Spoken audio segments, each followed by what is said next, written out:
Thank you for listening to the BJJBrick Podcast. We'll be bringing you Brazilian Jiu-Jitsu and good times.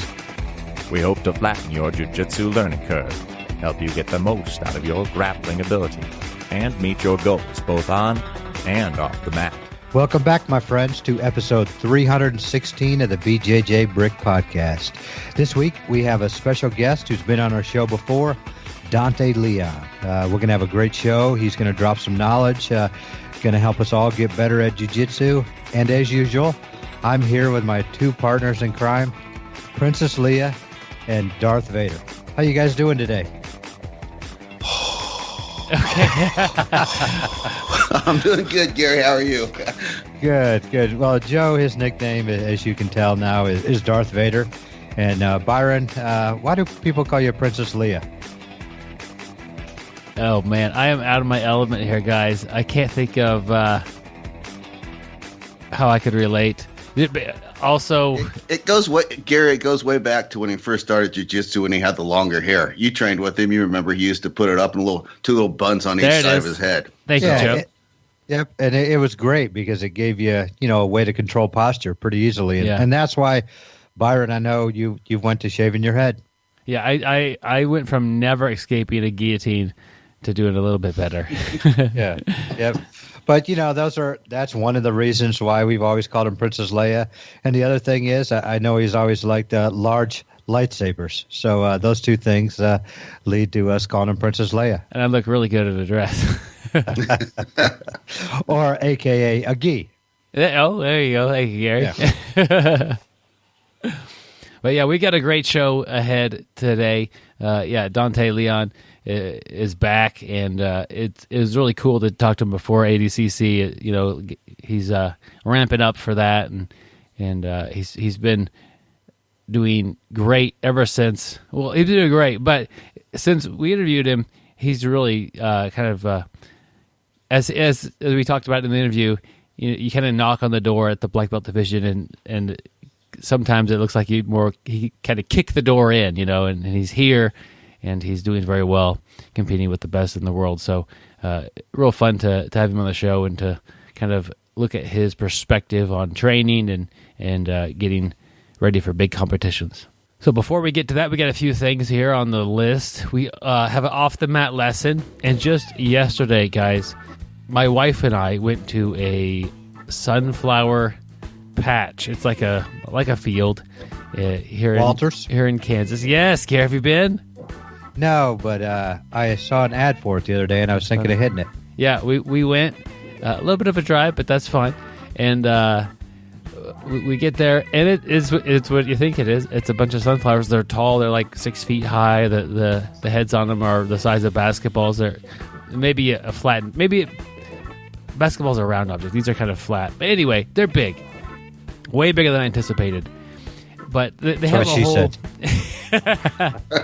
You never heard that, Gary. But they have like a whole thing set up. They have a pumpkin patch, they have sunflowers, they have all these different small scale kind of amusement area. And I was just thinking about it. Years ago, this was just a farmer's field, and they've kind of changed the route that they're taking their business from farming to a form of entertainment, and it's just a totally different business plan compared to what a farmer's actually doing. Yes, they plant their field. Yes, they had to get these sunflowers planted, and they'll harvest them or whatever they do, but they're advertising to the masses, and it's just the lady who runs it. I think she inherited the property. I don't know. I'm just assuming because that's what most farmers kind of do anymore these days, is you get it from your previous generations. But she had a choice between being a farmer or starting this business as far as entertaining people and bringing families out here and having fun. And it's just kind of, it reminds me of the idea of work with what you got. And so if you happen to live in an area that's close to Dante Leon and you could go train with him, that's an advantage. Go do that. If you come to jiu-jitsu brand new, but you're like a super triathlete person, you've got great cardio, use that to your advantage. And we all have different advantages or sometimes disadvantages. And sometimes the disadvantages can actually be flipped and be used as a positive way. But it's sometimes opposite. Like you might be a great wrestler, and because of that reason, your guard is terrible for the first 6 years of grappling because you never want to work on that. It's kind of just the idea of this farm field, this group of farmers decided to change their business. I think they're doing quite well, and you just kind of, life gives you lemons, make lemonade. Like, it doesn't have to be a negative thing. Being born into a farmer's family isn't a negative thing. It's just, what's life give you, and make the best out of it. Yeah, I like that, Byron. I like, pumpkin patches have been a big thing all along, right? And it's like he's coming up with an answer for each season. For a while, he just had something that was good for the fall, and now he's got something good for midsummer. And I'm guessing he's got things for the other seasons as well. And then you took it to jiu-jitsu, and I like that you got to have an answer for wrestlers. You got to have an answer for good guard pullers. You got to have an answer for guys that are good on their feet, and they're going to judo toss you. So I like that. You look at what's going to be coming at you, and you get an answer for everything.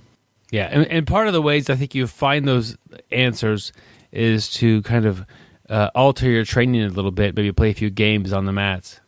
And we have a good resource for that as well. If you go on to our social media, if you go on our website, you'll find a link for 6 games for BJJ, and you learn to play different games for different situations. Byron, tell us some of the games you might find in that book. Yeah, great question there, Joe. There's games that you would play that just change the focus of your role. So typically, when you go grapple with your training partners, your mission is to control position and end up with a submission. But if you change that, you're still doing jiu-jitsu, but you are learning in a different category. And one of the games that was really nice for me to finally get to where I could feel like I'm good at it is the ragdoll. And so I still do this quite regularly. Typically it starts off with me just pulling side control, and I kind of stay tight. I don't use a lot of energy, and let the person just kind of work and attack me. I try not to get submitted, but that's not the main focus. The main focus is staying relaxed and being aware of how close I am to being submitted. So I don't really escape the position.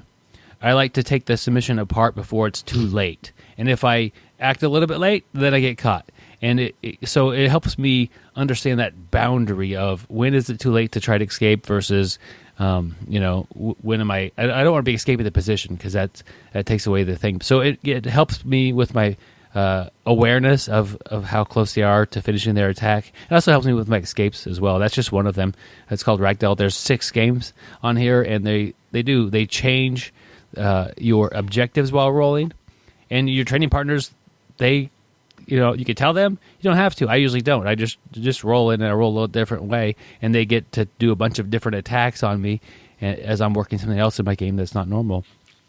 So it also makes it more interesting because you're doing something new. Hey, Byron, I got a question for you. You were just talking about the submission and, where's that point before it's too late? And I was just thinking about me rolling yesterday. I got in a spot and it was too late. And, I tapped before I felt any pressure. But hey, Joe and Byron, I was just wondering, you guys, like when you're just rolling and, practicing and you get caught in a spot that is too late. Sometimes you just know that, man, I'm in really deep. Do you guys fight to get out of it? Or do you just tap? Or, I'm just curious. Sometimes I will fight a little bit harder, see if I can get out of. But it seems like the majority of the time, if I know I'm caught and I don't think I can get out, I just tap. And I'm just wondering what you guys do. Yeah, if I'm caught and they just haven't applied pressure, or I guess the example I use more often is just an arm bar. If you have me in an arm bar and I can't move, I'm good. Like, there's no point in hyperextending my arm. But if you have me in armbar and you haven't really controlled my body at all, I might try to work and try to get some space and work my way out. Just that's pretty much it is. And with Gary, when you're on with me, I tap to the leg lock when I'm stuck. And you typically that's before you apply much pressure. Usually you have it all done, you're set up, and then if I can't move, and that happens, that's the way that you do these to me. It's like, okay, I'm good. I really don't have anything I'm going to do other than wait for you to attack my foot more. So that's kind of my guidelines. If I'm able to try to escape, I do, but I don't make a huge deal. I mean, it's just training, guys. You get caught, you get caught. That's okay. Yeah, I'm with you. What I did yesterday, I was caught in an arm bar and I couldn't move. But then sometimes I sit there and think, well, maybe, I got a training partner I trust. He's not going to crank my arm. But am I doing myself a disservice by not, trying to work out of it? Or I don't know. Sometimes I just wonder. I've thought about that as well. And it's the same thing. If you watch these advanced guys do leg locks, they have like a flow path that they'll go through. And I know that because I'm not doing a super, a great job of escaping your leg attacks, you don't get the secondary, the third attack, the fourth, the follow-up that you should be working on with somebody. But me, I get caught in the second one, maybe just the first one, and you don't have to transition to that. And so it would be better for both of us if I had more answers. Well, I can tell you when I roll with you, I don't think I ever get the first or the second. I think we're always, I think you're defending 1, 2, 3, 4, 5, 6, and we're down like number 7. Well, you give me more credit. Joe, how about you, buddy? Well, when it comes to submissions, I don't ever risk injury. When it comes to just bad positions, I try never to just panic and get out on sheer strength and determination. I try and look for good opportunities and play smart jiu-jitsu. And I'm with both of you guys in the idea of, playing through the different scenarios and letting things play out a little bit. With my shoulders, I have really bad shoulders, arm bars and stuff. I'll tap right away. But for my own benefit, sometimes I'm playing with better people. They'll get me an arm bar and I'll tap, but then before they completely let go and disengage, I'll say, now hold that a minute and let me work and escape. So I try and find a way to help them, but also give myself a little bit of chance to improve as well. I like that, Joe. You were talking, your shoulders, but other stuff you'll go. What about if somebody's got you in a front bear hug and you're about ready to tap? Will you work through that? Like we're belly to belly? Yeah, and he's just got you. I find that whispering sweet nothings in their ear sometimes will distract them. That's my go-to for that scenario, Gary. Joe also trains at a pro wrestling school, and that's kind of why I brought that up. All right. Now, if they got my back, there's a different technique there, but we'll save that for a private group. Awesome. Okay, as I'm reading the quote here, I found this quote, like it, Napoleon Hill, if you cannot do great things, do small things in a great way. And I know what Gary's going to respond to this. No, we're not going to go back because Gerald, I hope you're listening because he will trash me on Facebook with some snub-nosed comments or stuff. That's coming no matter how you answer, Gary. I love you, Gerald. Go ahead and light me up. I appreciate it. Well, I was just saying you could say that's what she said after the quote. So I like the quote, Napoleon Hill, if you cannot do great things, do small things in a great way. And that's kind of how we all start out with jiu-jitsu. And some of us end up like Dante Leon, and some of us end up making a podcast. Yeah, where would we rather be? Would we rather be like Dante Leon, or would we rather be podcasters? I think I'd rather be Dante Leon, have his skills. Well, Gary, that's not what's in the cards. But I think we're doing small things, guys, in a great way. And if we keep doing a ton of small things in a great way, maybe we'll be 1% as good as Dante Leon. Or just 1% better, every couple of times you train, or just getting better. It's just when you start jiu-jitsu, when you start anything, it's easy to look at somebody like Dante and say, that's what I want to do. And then it's quickly frustrating to even just get on the mats because it's not happening very quickly. You have to start low. Yeah, but really, how do you define great things? Like I'm, I guess I'm thinking small. Go ahead and trash me. But if you cannot do great things, do small things in a great way. I'm looking at a great thing is just doing jiu-jitsu. I mean, to me, jiu-jitsu is great. So I look at just by stepping on the mat, even if I'm as bad as I am, like truthfully, I am, I'm doing a great thing. I'm on the mat. And maybe I'm looking at it a little bit differently, but I just think anybody who gets on the mat, it's nerve-wracking to get out there the first time. And like you said, Byron, it's probably not going to go very well, but I think that's a great thing. Yeah, I look at this in relation to your the way that you're training and your approach to training. If you're in your 30s and you've got kids and a wife or husband and a job and a house to take care of, you are probably not getting 8 to 10 hours of mat time a week with an additional 6 or 8 hours of, off the mat training, strength and conditioning or cardio or whatever. It's just probably not in the cards. But what you can do is you can put everything into every class that you go to. Awesome. And if you have an opportunity to do a little bit of off the mat training, put everything you have into that. And if that's the best you can do, then just do it the best you can. Yeah. Joe, you just killed it right there. Yeah. Put everything you have into whenever you can. And that's the key. I mean, we're all seasoned. That's my politically correct word for saying old is, well, Byron, you're not totally seasoned yet, but Joe and I, we're well done. I can tell you, Joe and I, we love jiu-jitsu. When we get a chance to train, we're going to give everything we got. We might not be fast, we may not be flexible, but you can always tell who we are because we're the guys with smiles on our face when we're rolling.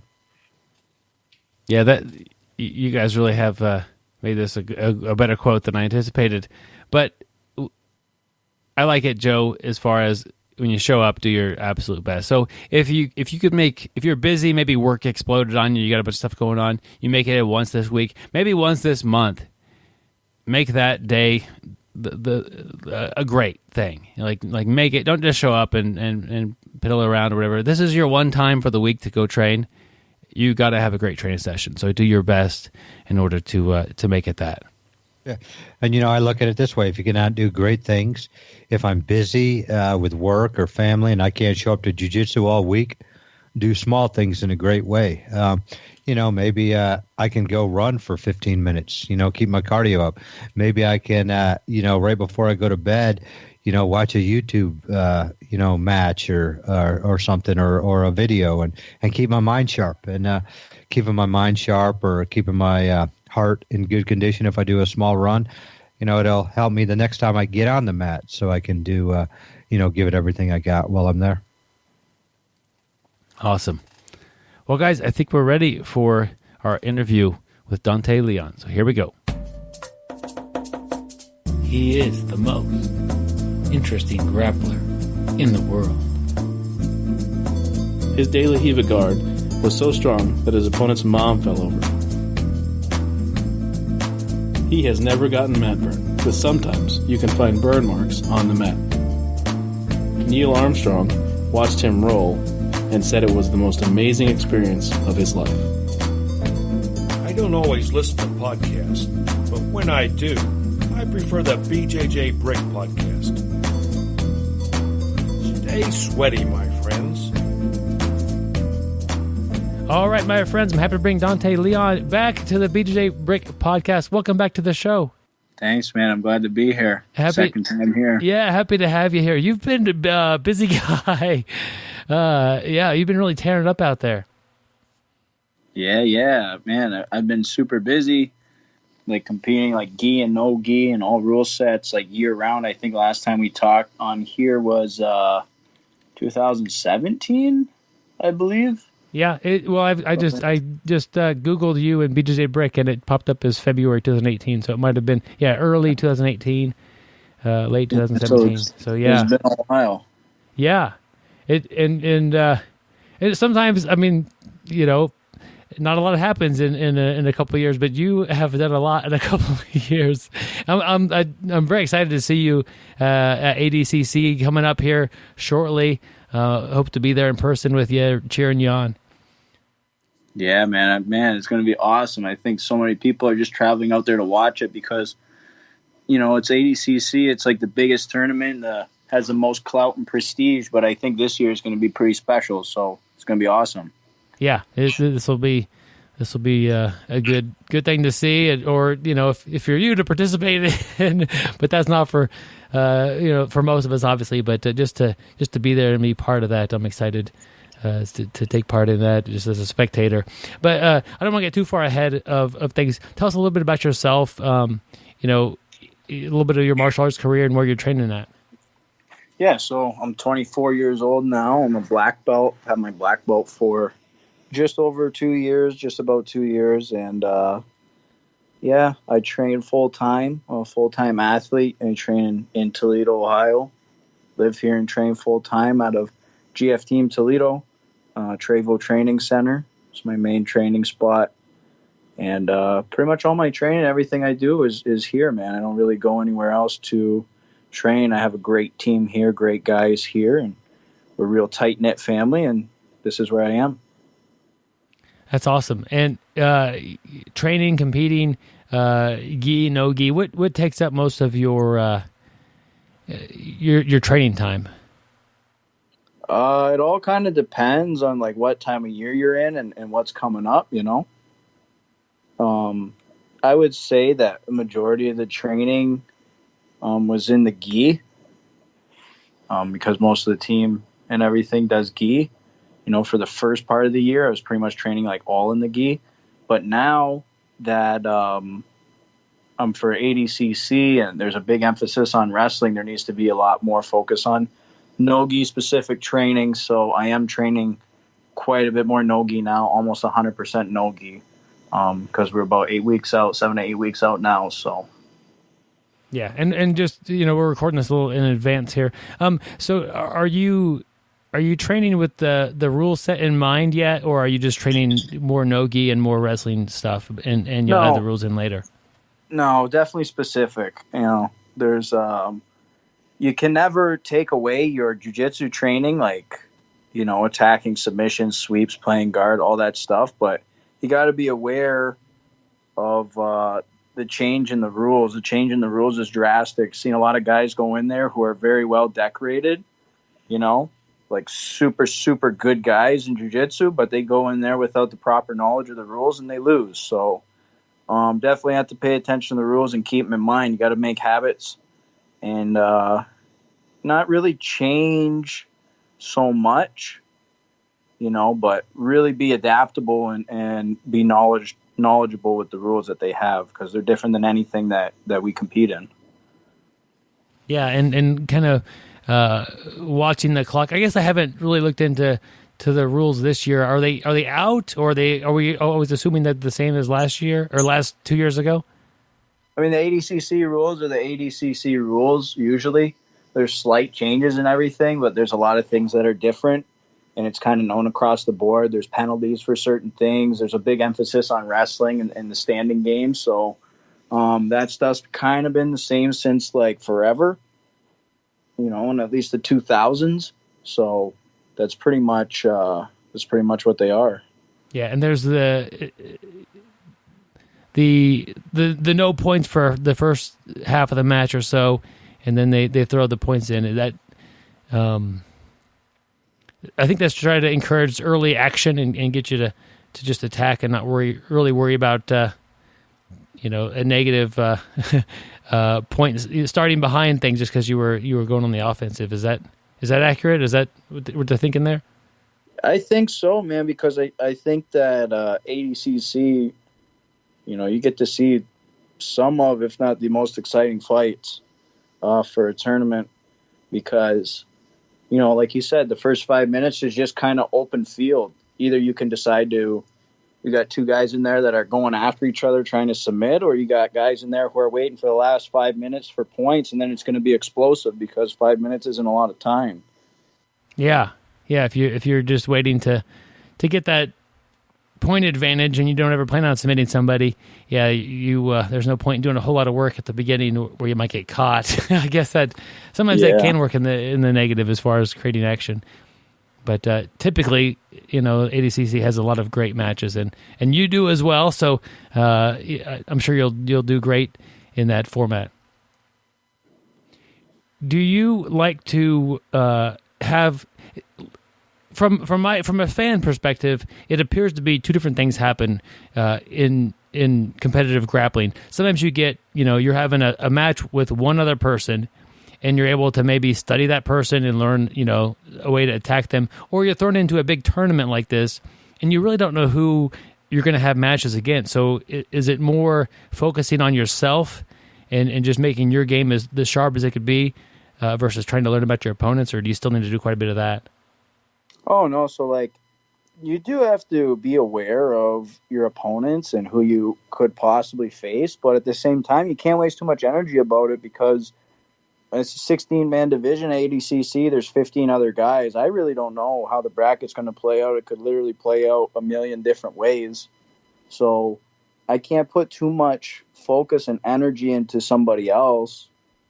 I have to do a study, be aware, and it's a very quick process compared to if I had a super fight against somebody. If I have a super fight against somebody, I can do a little more in-depth study and game plan because I know I'm just fighting one guy. It's different when I have 4 fights to win a division. Every single fight's going to be super tough, and the guy's going to be completely opposite of, the other guy. You could go into 77 kilograms and fight a guy who's you could fight one guy one round who does something really well from his guard, and then you have to completely change your game for the next guy because he's completely different. So can't really prepare too much with a game plan for an opponent when you go into a tournament like ADCC or Worlds or anything like that. Do you kind of look at who is likely to do really well and game plan them a little bit? But there's always those guys that surprise everybody. And not really. I try not to do that. I try not to do that, honestly, because you just said it right there. Every single year, people get upset. Every single year, somebody comes out and you're like, shit, man, I don't remember him being that good. So that's the thing. I can't really prepare. I can't really make assumptions. I know I'm working hard. I'm working hard as I can. We're just getting the camp, pretty well started here the last couple weeks. So things are still picking up, still trying to keep everything right and peak at the right time, and things like that. It's just like any other tournament. You want to go into the tournament feeling great.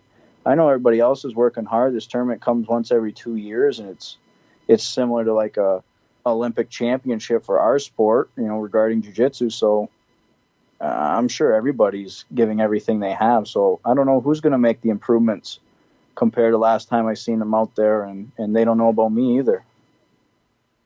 Yeah, that's even if you do spend that time and energy preparing for one person, that person often changes, and you're preparing for the wrong thing.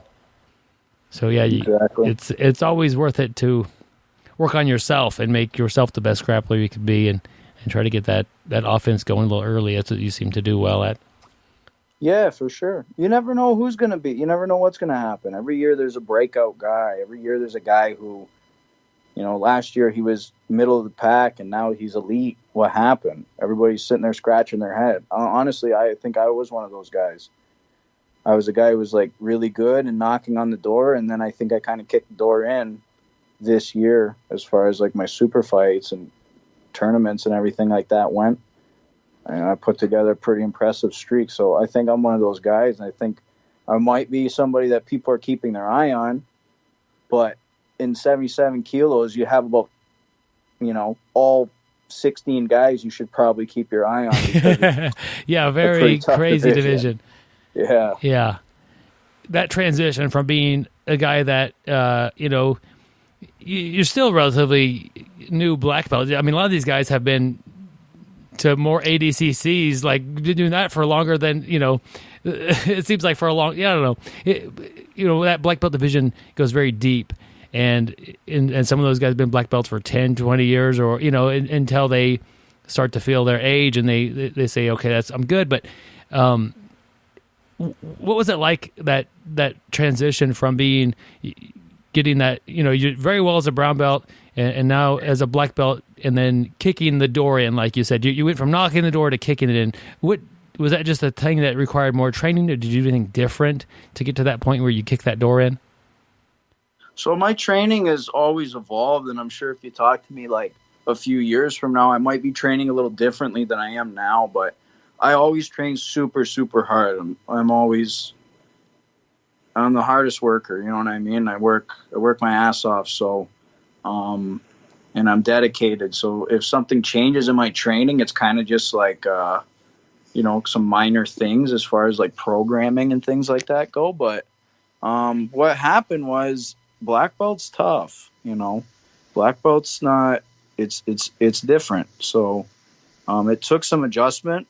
I never really got frustrated because a lot of people, when they get their black belt, lose or don't feel as dominant as they think they should, and they kind of get stressed out. I'm not here to be a 1-year kid. I want to be here forever. So I want to be on top as long as I can do it. So as long as it took me to get there, to the top spot or to amongst the elite, as long as it took me to do that, it was as long as it's going to take, I never put really a timeline on anything. I just did all my homework and trained really hard, and it happened when it happened. Describe a little bit what training hard looks like. You getting as many rolls in as you can. You training more than once a day. Like what is training hard? So it all depends on the day. There's always drilling and training some kind of rounds, whether it's specific rounds or rolling, and different lengths of time and different amount of rounds each day. That old thing about like training hard is when you go in the gym and you do a bunch of rounds till you can't do it anymore. That's not really training hard. That's just kind of, being dedicated to stay on the mat for a couple hours. I don't really look at that as training hard. Like, you got to get the right people.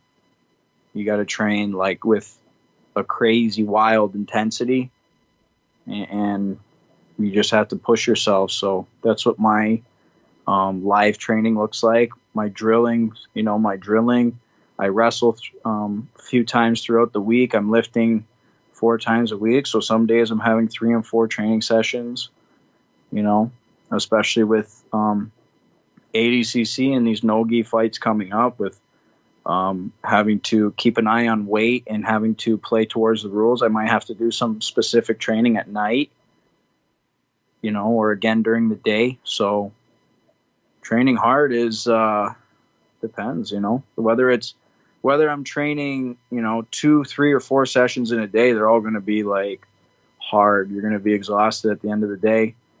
But like I said, the volume and different things like that's what kind of fluctuates. That's the only kind of difference day to day.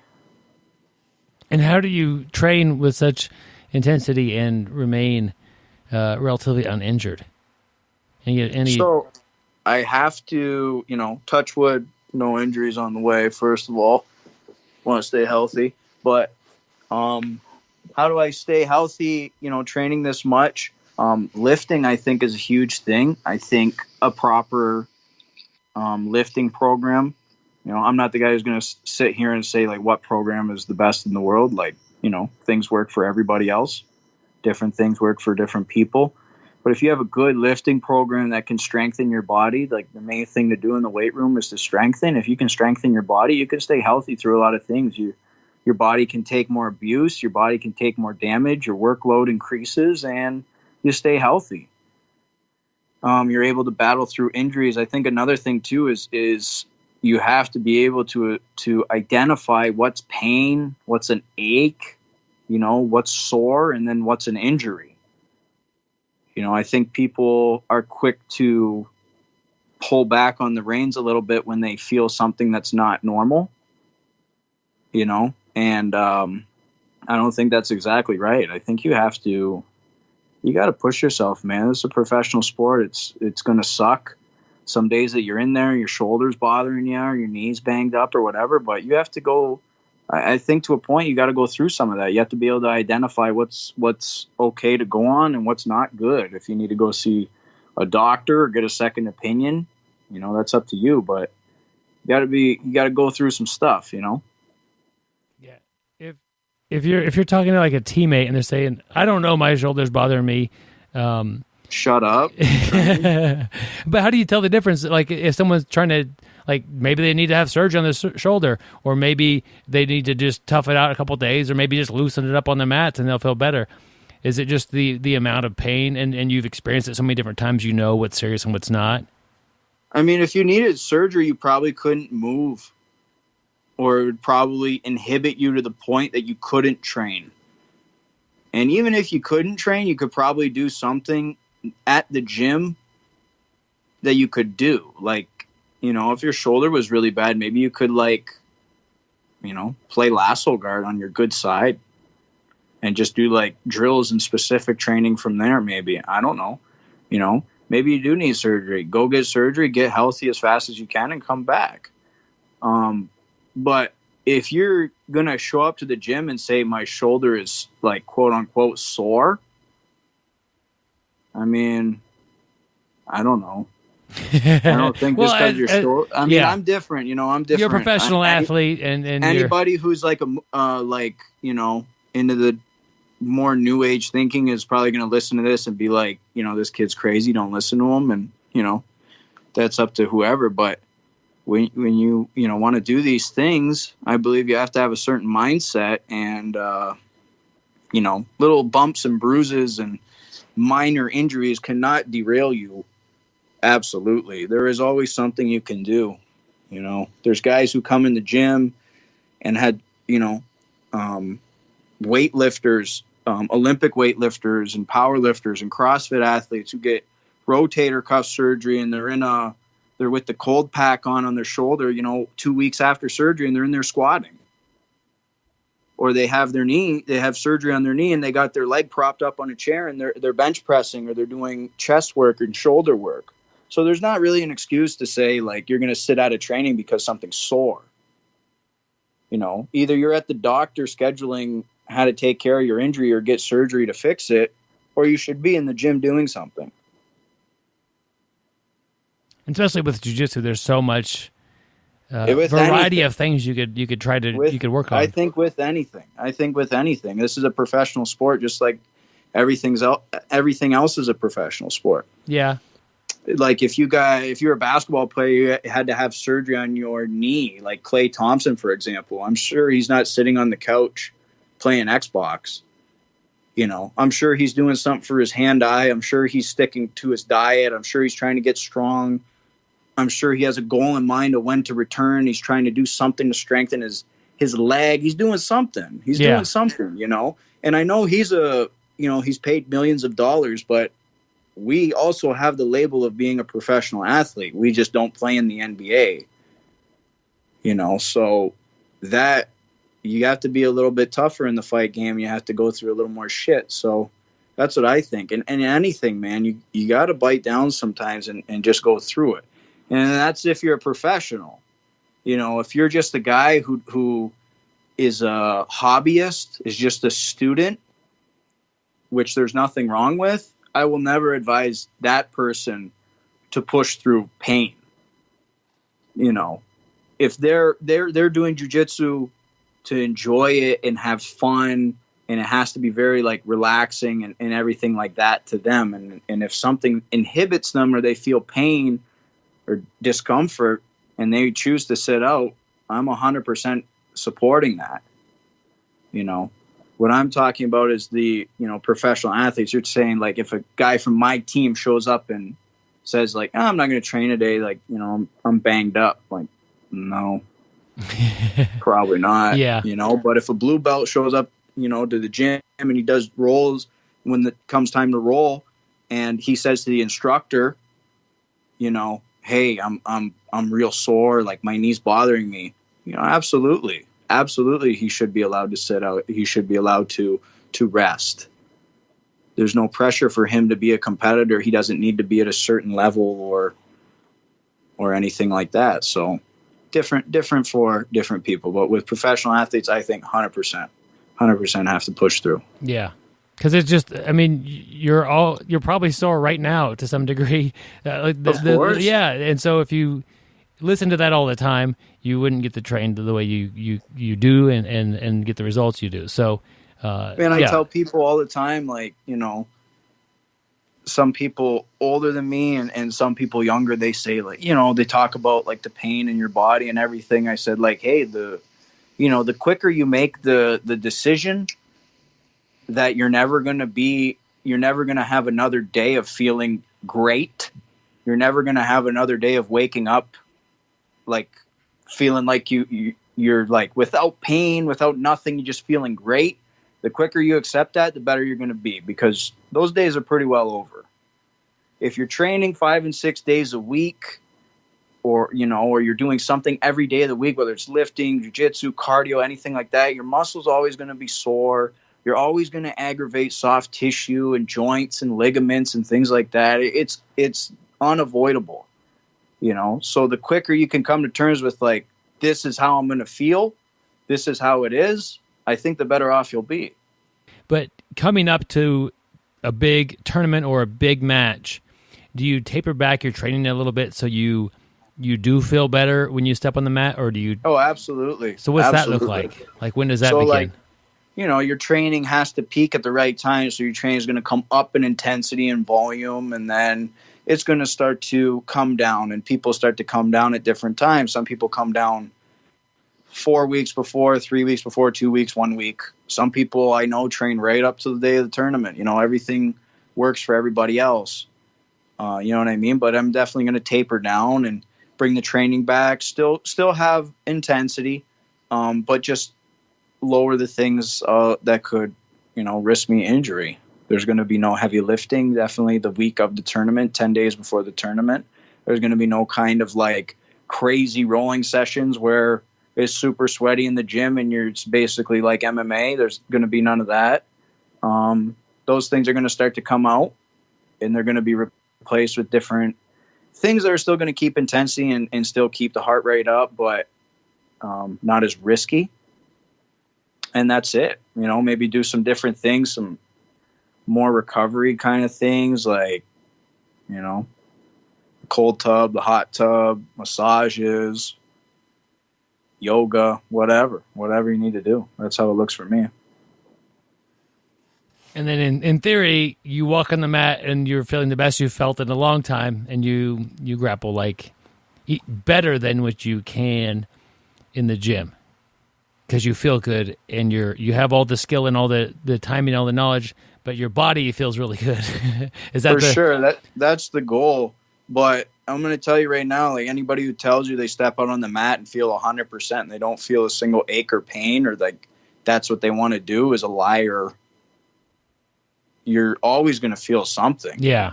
There's no way that you train that hard for something and you feel great, You feel great, you feel ready, you feel prepared. But part of feeling ready and prepared is that those bumps and bruises, you know what I'm saying? Yeah. Those bumps and bruises that you're carrying. And it's nothing major. I'm not talking that ligaments are blown or things are torn, but you got, a finger hurts. You know what I'm talking about? Things like this, like little pains, your calves, like after your first fight, like, man, my legs are, I feel them a little bit. You know what I'm saying? Or things like this. That's how it should be. That's how it should be. You might step onto the mat with less pain or no stiffness, feeling great, and I do. Every single time I compete in a major event, that's how I feel. I feel great. I feel like an elastic band. But if you're to sit and pay attention to everything, there's always pains in your body. And I think that's what you train yourself.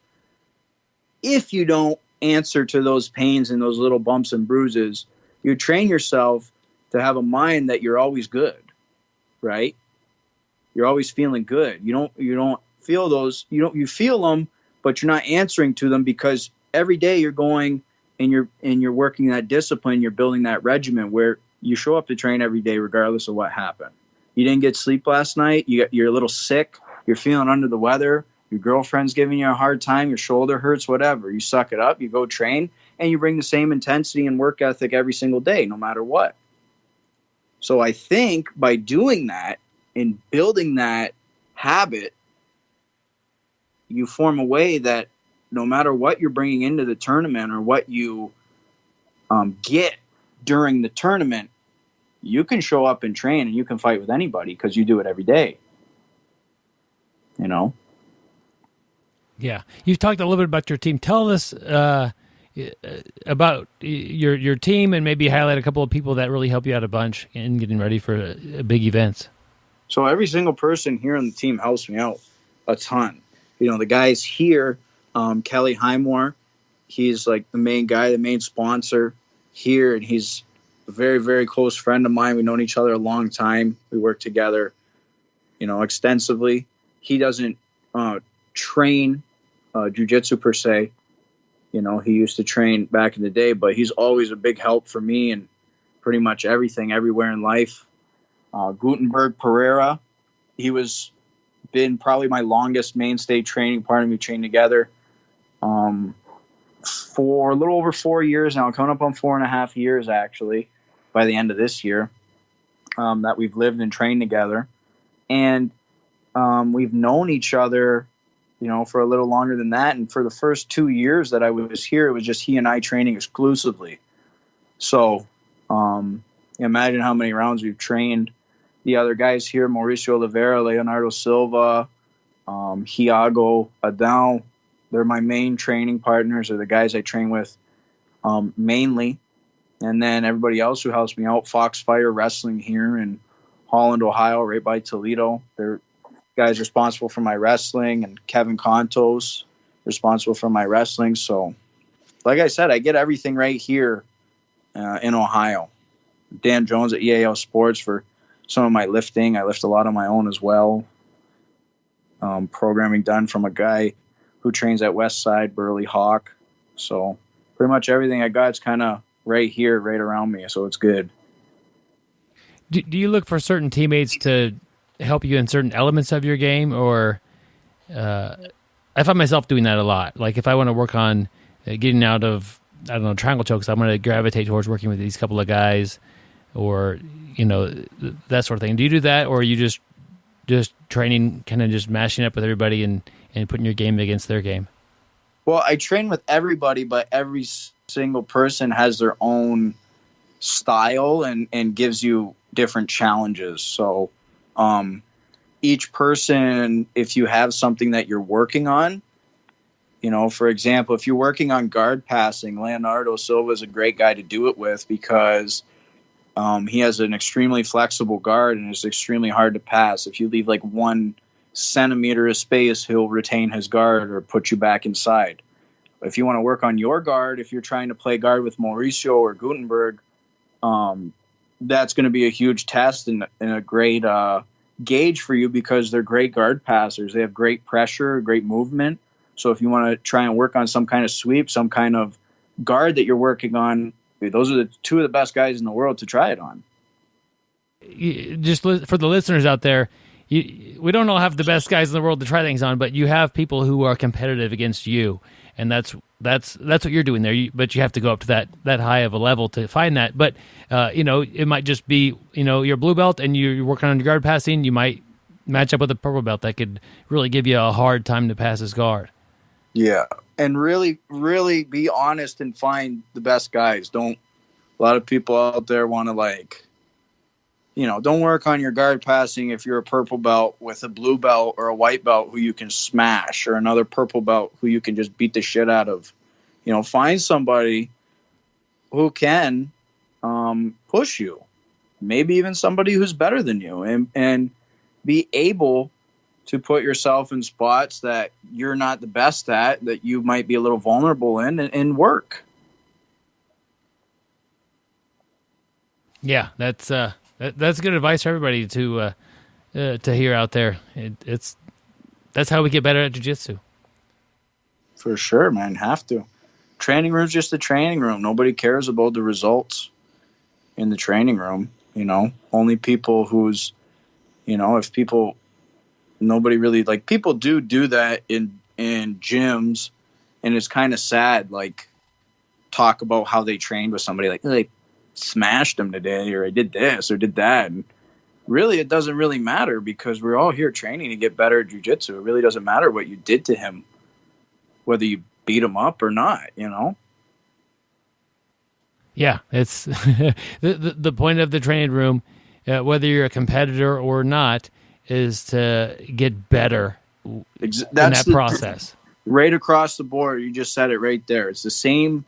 It's the same for me as it is for a brand new white belt coming through the door and everybody in between. What matters about the training room is that you can be surrounded by people who are all on the same page, and that's to get better at jiu-jitsu. The way you get better at jiu-jitsu is trying things out and trying new things, drilling them, and then trying them in the live roll. And if you can't, you know, as cliche as it is, if you can't leave your ego at the door, you're not going to try new things that you haven't really quite mastered or got down yet. You're not going to be able to try those things in training if you're not leaving your ego at the door. And if I'm not leaving my ego at the door, it's hard for you to leave your ego at the door because you have to like try and match me. Do you know what I mean? Or vice versa. Because then it could become a thing like, oh, okay, you want to try and smash me. I'm not going to let you smash me. You know what I mean? And that's when the training environment starts to kind of lose its magic and it kind of becomes toxic at times. How do you change that? If that's good, if listeners out there in their gym is like that, literally every time they roll, it's somebody, you know, they beat them or they get beat by somebody, and then it's like, yeah, I beat him. It's like, how do you change that culture within a gym? I think that you can't take it so serious. You know, you can't control like other people. You're around. This might sound bad, but you're around adults. You know, adults usually, with like adults, like if one guy is kind of like that, he's like an egomaniac or he's whatever. That really doesn't change too much. You know what I mean? Over time, he might adapt and learn and change, but for the most part, you're not going to make him change by telling him like, hey, don't take this so serious. Stop talking like that. You're probably not going to be the voice that changes him, to be honest with you.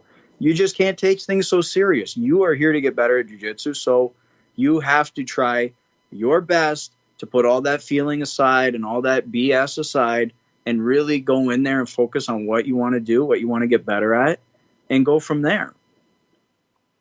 Yeah. And part of that, the attitude of the students, that's the coach's job is to correct that. Exactly. Like if the coach were to talk to him, or I were to talk to somebody who was like a white belt or blue belt and say like, hey man, you know, and give a little talk, you know, relax. It's just the training room. You know, I have a chance to save them a little bit, but appear like two white belts talking to each other, two blue belts, two purple belts, automatically the guy's going to look at him with kind of like, yeah, whatever, dude. You know what I mean? Yeah. You know, you're probably just saying that because I beat you up and you don't like it. Like, get out of here. Yeah, and that might be the case as well. But in theory, both students should be able to learn from a role. For sure. And people are pairing up, and occasionally, there's odd numbers, and you get paired up, and I found myself like, okay, didn't get anybody this role. And so then I could sit and just chill or look at my phone, or I could walk around and coach and talk to people, and I could see somebody getting smashed by somebody else, and I could say, hey man, you both should be working here. Give him a little bit of space so he could work something.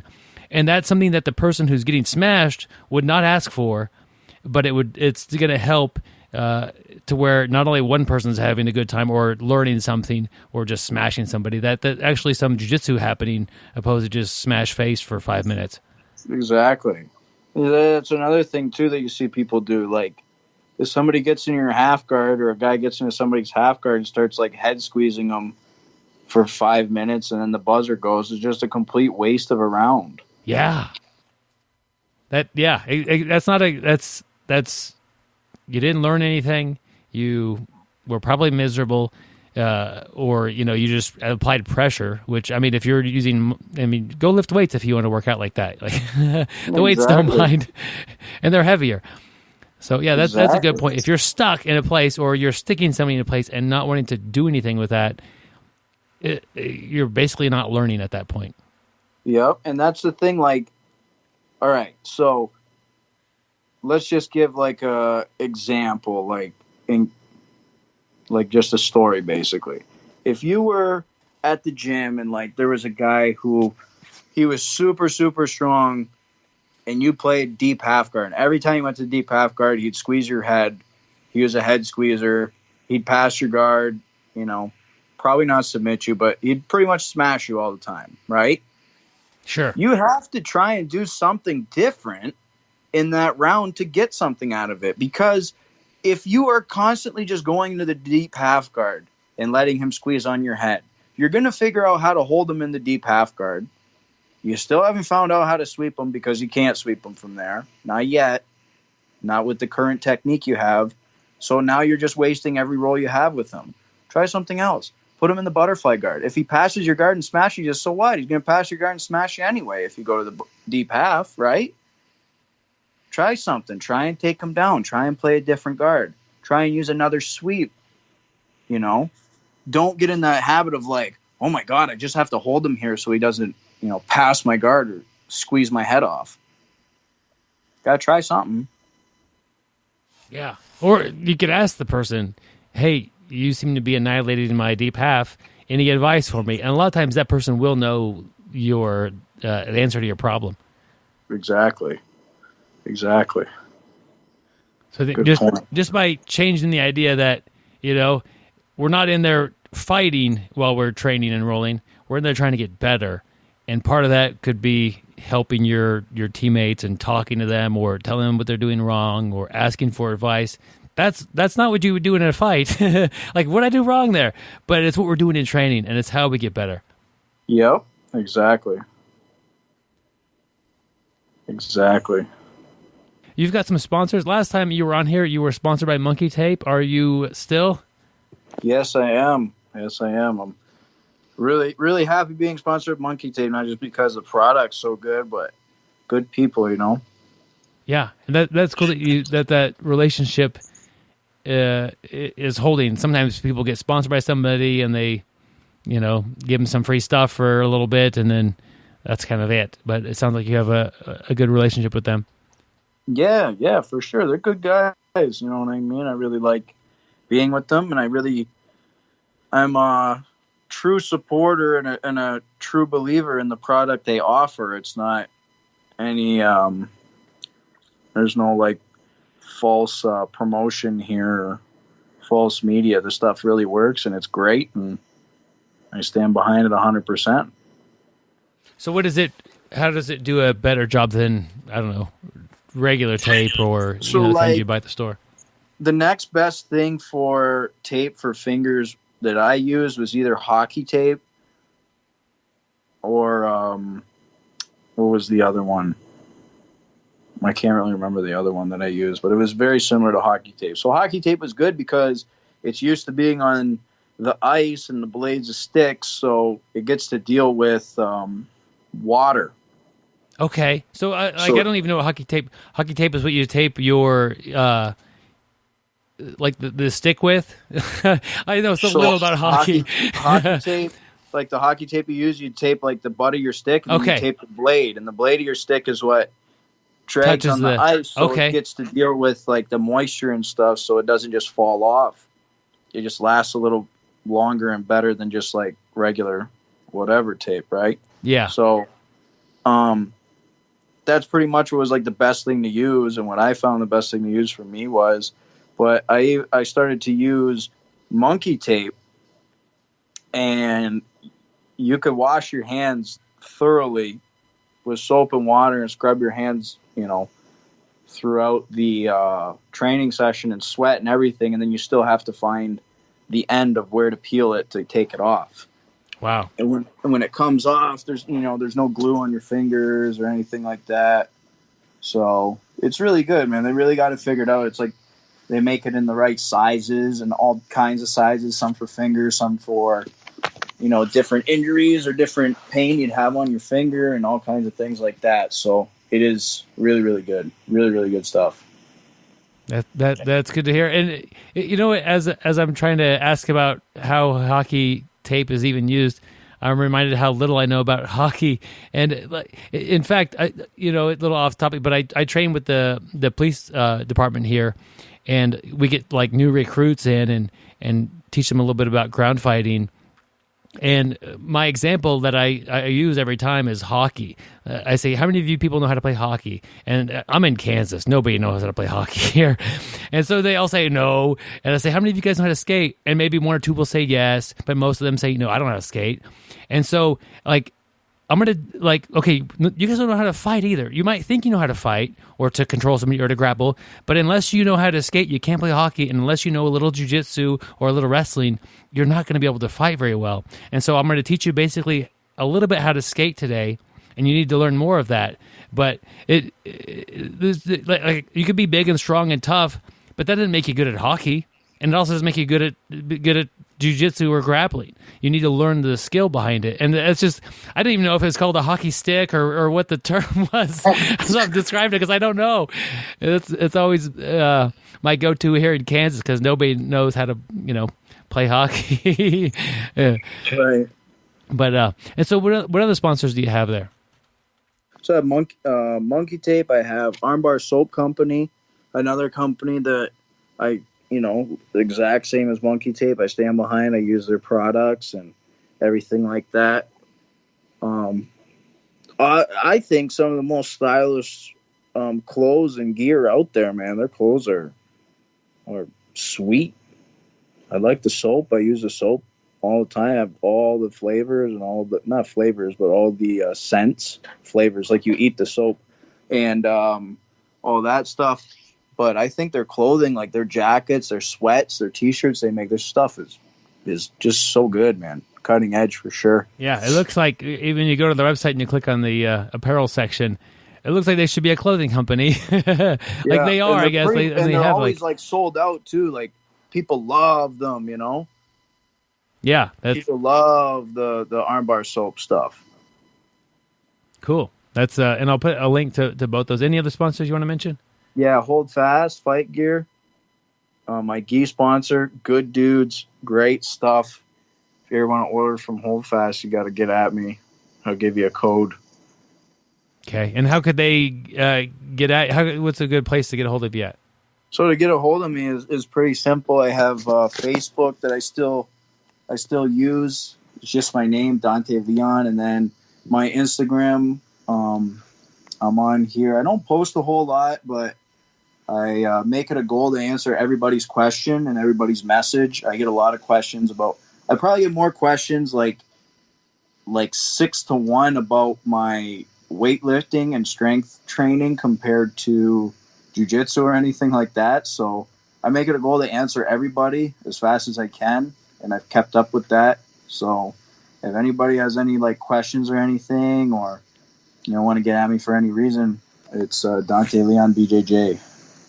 So you mentioned that, and if that's what the people are typically asking you about, what advice do you have for people who are wanting to add weightlifting to their grappling and get benefits from that?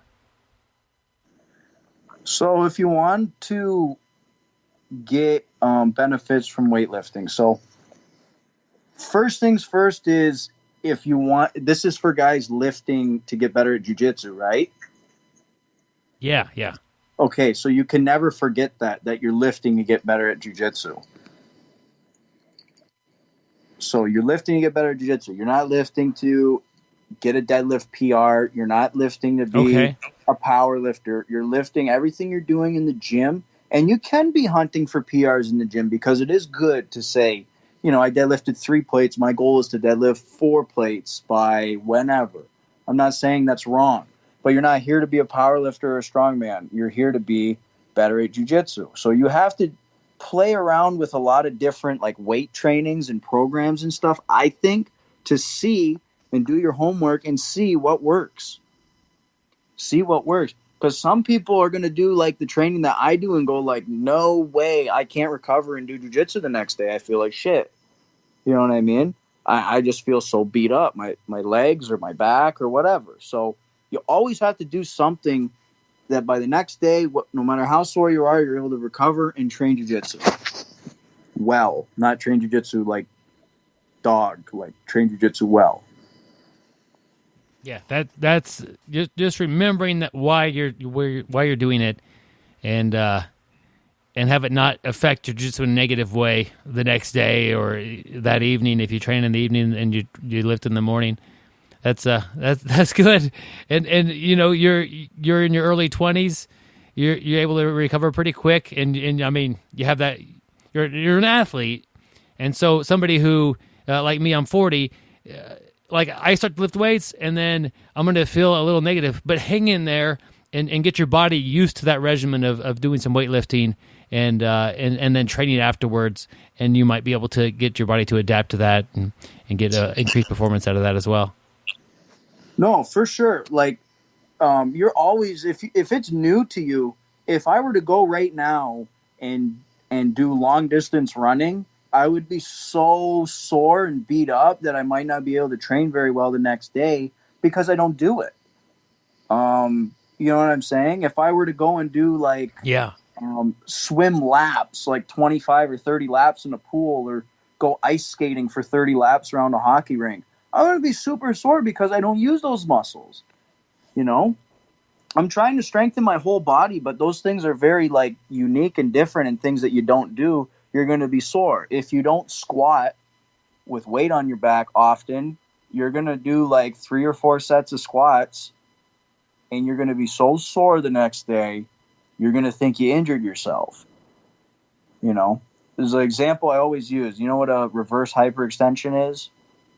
Or a reverse hyper, like when you kick your legs up with weights on it for your lower back, or you do a back extension where you hang from your waist to your feet and you raise up with just your upper body. Sure. So that's an exercise that like a back extension is an exercise that's pretty popular, and the glute ham isn't as popular, or not the glute ham, the reverse hyper isn't as popular I've seen with some athletes. But the first time you do that, if you haven't done them, you get done your set and you really think like, I think I just like, I might have paralyzed myself. You know, I might have really hurt my back, because you never feel pain like that before. You never feel those muscles. Those muscles are underworked. They haven't been worked before. So for that exercise, it kills you. It's like, man, how am I sore? Like, I feel like I'm sore inside my spine. You know, and then the more you do it, you start to feel like, okay, now I feel my muscle developing. Now I'm feeling good. Now when I do these, I feel good. I can almost do these as like a recovery, because now I'm starting to pump the fluid through my back, and now I'm starting to build muscle there, where now I can deal with the wear and tear that weightlifting and jiu-jitsu is going to have on my back. You know what I mean? Yeah. So you got to become a little bit adaptable, and you're going to need to go through some periods of time. That's why nobody wants to get back to lifting, because when you've been away from lifting for so long, to go back to it and just hammer the weights, you know you're just going to be so sore the next day. Like you said, you know, if you're like, I'm going to go work out, you know, I haven't worked out in a long time, you know, the next day you're going to be like, oh man, I'm just miserable. Yeah, but you'll get used to it, keep training through it, and you'll get the benefits. And man, exactly. That's great advice for anybody who's thinking about it. And it does make jiu-jitsu easier. And even if it's not, that's the reason to go, you know, do extra training. Like you're saying earlier, it's also a key to being healthy on the mats, as far as helping you avoid injuries, helping you heal up quicker, is having that fit body that rebounds a little bit better. Yeah, well, you know, don't get me wrong. You heard me say in the beginning of the interview, basically, like, you know, shut up and train no matter what's wrong. And that's true to a point. But you got to remember what I said, too. What you're doing in the weight room is injury prevention. Yeah. Right? So you should be in a spot where something is bothering you or might be a little banged up, but you are preventing injury. If you're just stopping because something's banged up or hurt, is not the same as stopping for an injury. You know what I mean? So what you're doing in the weight room is to be better at jiu-jitsu, stronger.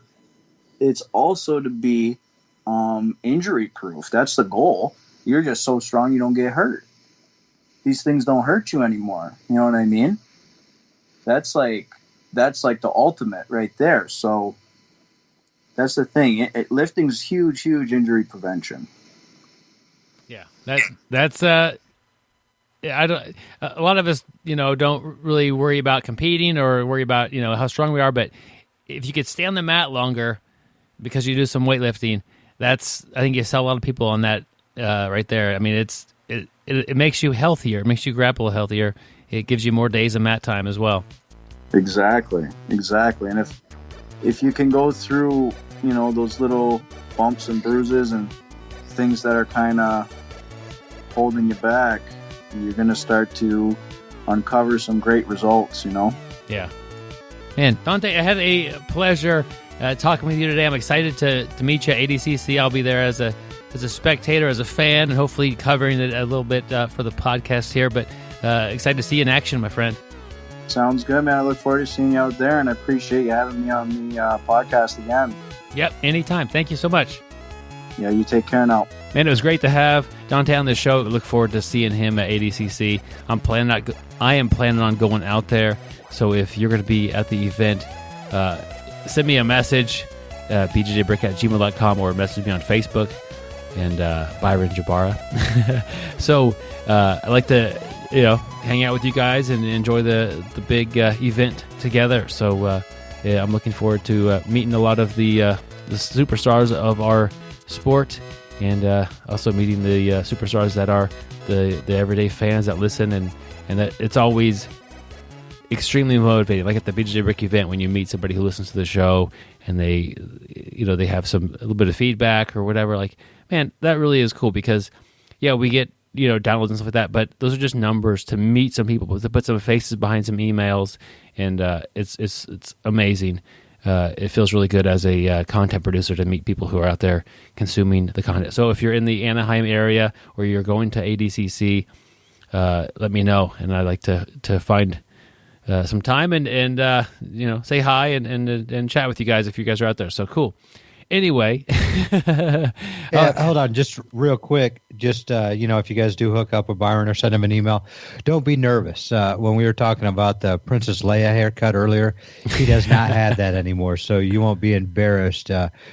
Talking with him and being seen with him. So he's definitely presentable. So hit him up. For the right price, Gary, I will come in. I will go to ADCC in full princess garb with my hair. Everything has a price. I don't know what that number is. But okay, Joe, how much are you pitching in? I got a 20 spot. Man, I'm going to start a GoFundMe page as soon as we're done with this. Okay, man, I opened up that can of worms. Oh, okay, we'll see where that goes. Yeah. Byron and Gary, we probably don't have to do any work on this at all. I bet you Gerald's going to be on top of it for us. Gerald, yep, we got Gerald. He's going to take care of it. So check out the GoFundMe page, and let's get Byron dressed as in Princess Leia gear. Yeah, I didn't set the price yet, so it's extremely high. I mean, also too, make sure you tell all your friends about this. They may want to check out the GoFundMe page to see Byron dressed as Princess Leia, or most of your friends do jiu-jitsu probably. Hopefully they will enjoy the podcast. So let them know. We just love it when somebody sends us a message, say, hey, my buddy so-and-so told me to listen. It definitely means a lot to us. So thank you for letting all your friends know about us. The article of the week has a few people know about jiu-jitsu as well. It's on menshealth.com, and it's called The Gentle Art of Choking. And it talks about how the popularity has really exploded with Brazilian jiu-jitsu. And this author was like, okay, let's go check out this sport. And it really was interesting, just as a first-hand experience of what a new person's went through in order to check out jiu-jitsu and see what it was. And I think this is happening at gyms all over the world. You get somebody brand new walk in, and they're thinking the same things, they're wondering the same things, like what is going on, and hopefully they have a good experience. Yeah, I like the way the article starts. It actually demonstrates, I guess, one of the difficulties of spreading the art. The author says, Dave, whom I've known for only a few minutes, is kneeling between my thighs as I lie on my back on the floor. His hands are on my hips. And that's a hurdle that we need to overcome. It can be a very awkward thing, but it's amazing how once you get past that hurdle, sort of the insecurities that you have about closeness and people inside your personal space start to go away. That might be one of the underrated things about jiu-jitsu, is how you can become comfortable when your personal space is invaded. So I like the way the article starts, and I'm stoked that it's on menshealth.com and we're getting the word out there. So it's a great article. Yeah. You know what I really like is, he talks about rolling there with, what's that guy's name? Roach, James Roach, the Fight Zone co-founder. And, this is one thing I've always liked about jiu-jitsu. And he talks about, he sportingly lets me out of his guard before pulling me back with his hands and dexterous feet. Therefore, I know I'm doomed. There is something compelling, even fun, about trying to delay the inevitable. It's like the Rubik's Cube of limbs. And, that is, first of all, jiu-jitsu guys, it's crazy what they can do with their feet. I remember first starting, I was just like, hey, this guy's got 4 limbs. That's not fair. But I remember, just you roll with somebody who's much better than you, and it really is. It's fun, trying to delay the inevitable. And if I make it out of that round and don't tap, and it's it's like, man, that was fun. So I like the way he just wrote that, and I just thought it was straight jiu-jitsu right there. It's great that this person didn't come in and just get annihilated. Yes, the author got to do a little bit of rolling and experience what it's like to roll with somebody who knows what they're doing. But that doesn't mean make them miserable. So it still needs to be a welcoming environment where they're doing this because they're going to enjoy it, as well as get a workout or learn self-defense or whatever the reason it is. And that's part of welcoming a new student into the gym, is just asking them, why are you here? And if they say, I'm writing an article for menshealth.com, okay, that's something. But most time they'll say, oh, I've been interested in this, or I've been watching the UFC, or my cousin does this, or like they have a reason. And just if you know that, you could help them have the best first day that they can. And it's an awkward day. I mean, I don't remember, what you guys have said about your first days, but the first day to jiu-jitsu is kind of unusual. It's not something that we do all the time. So if you help to get them through that, and my big thing when you do your first day of jiu-jitsu, you gotta find a couple people that you could kind of make friends with, and that makes coming back that second time a lot easier. Because even if you come into class and you have a pretty good time, and you roll and it's kind of tough, but okay. When you coming back the next couple of days, like you have to overcome that. And this is going to be really hard. No, if you just think about it, I know Roach is going to be there, or Gary or Joe is going to be there. That makes coming back easier because you have at least a little bit of that comfortable factor, as some people there. And if you walk into a room full of strangers, again, it's the same room, the same people the second time, that's hard to do. So you need to, as much as you want to learn how to do a sweep or a rear naked choke, I think one of the best things you could do for your first day is to make a couple of friends and remember their names and remember their faces. And don't do the mistake Byron did. Oh, what'd I do? The very first day when he came to class, he was trying to make friends. So he bought a couple bouquet of flowers that he was going to give to some people so that they'd be his friends. And that kind of backfired. So, I just wanted to bring that out there just so you'll know, not to make that same mistake. On a serious note, one of the biggest hurdles that we face in many aspects of life is like the fear of the unknown.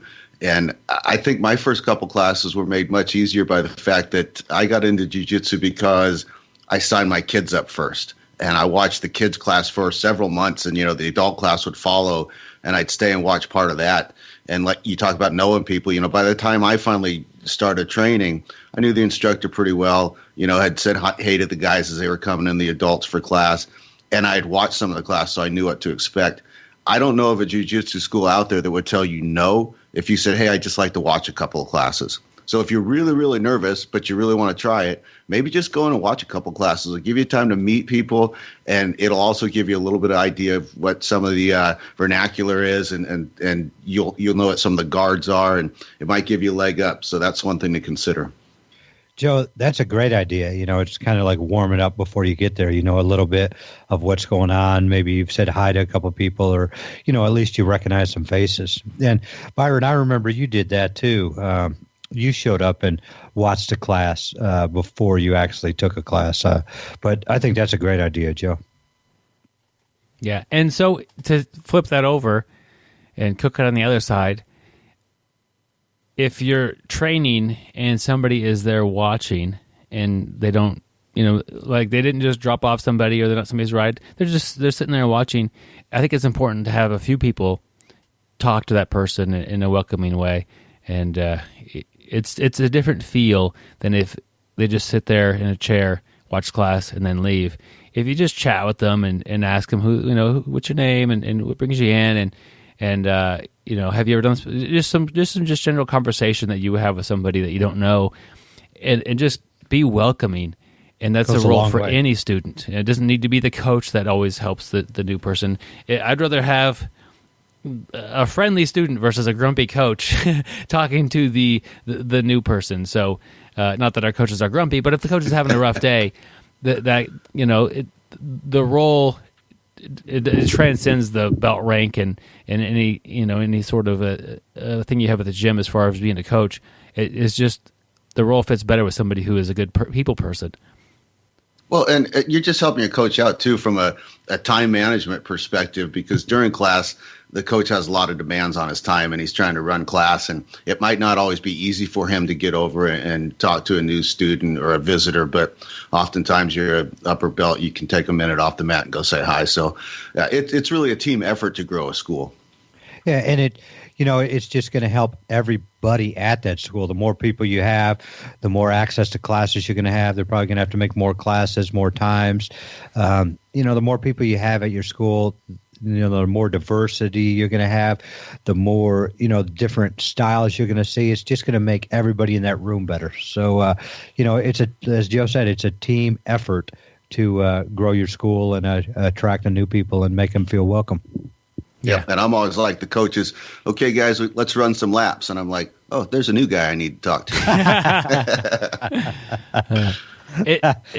It's also go ahead, Gary. I was just laughing. That was a good one, Joe. Just laughing at Joe. That's all. Yeah. It's also a team effort to grow the podcast as well. We've got people that talk about it, that share it with their friends, and that's really important. You probably haven't seen, the big BjjBrick ad anywhere. Oh, we do have a billboard though. That in that little town with the sunflower patch has a bill. No, I was kidding. So most of our way we get the word out is you guys. If somebody's looking for a podcast jiu-jitsu related, you guys have been great about recommending us and helping with that. We're not running some major expensive ad campaign. We don't have the funds to do that.